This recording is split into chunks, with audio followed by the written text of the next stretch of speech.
तुमचं? कृष्णा कलवली. हा, तर ऍक्सिडेंट कुठे झाला तुमचं? माझा ऍक्सिडेंट झाला आपल्या मुखेडमध्ये. गाडी स्लिप झाली, टू व्हीलर. तिथून सरकारी दवाखान्यात, तिथंच बाजूला एक बारका दवाखाना आहे सरकारी, तिथं घेऊन गेलो. आता तिथे काय पॅकेज दिलं होतं तुम्हाला? काय सांगितलं सर्जरी? तिथं सर्जरीचं काय वगैरे सांगितलं नाही. तिथून डायरेक्ट नांदेड शिफ्ट केलं मला. हो का? मग नांदेडमध्ये मग एक दिवस ट्रीटमेंट चालू होती.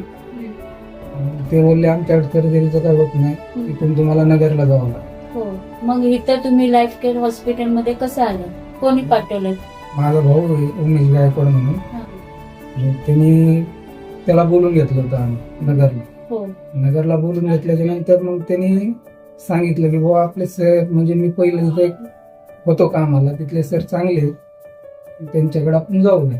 जे प्रसाद चोपकर त्यांचं नाव सांगितलं. म्हणजे लाईफ केअर हॉस्पिटल मधून इथं आलं तुम्ही.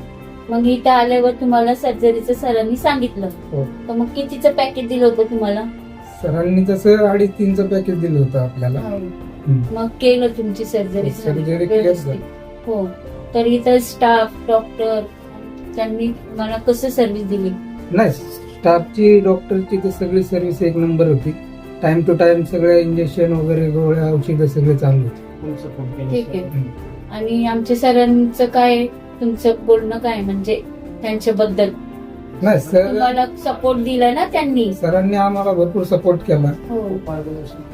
सरांनी म्हणजे असं काही सरांविषयी बोलण्याचं काही हेच नाही आपल्याला. सरांनी आपल्याला लय सपोर्ट केला. ठीक आहे.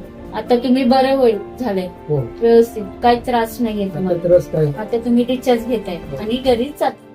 घरी जा.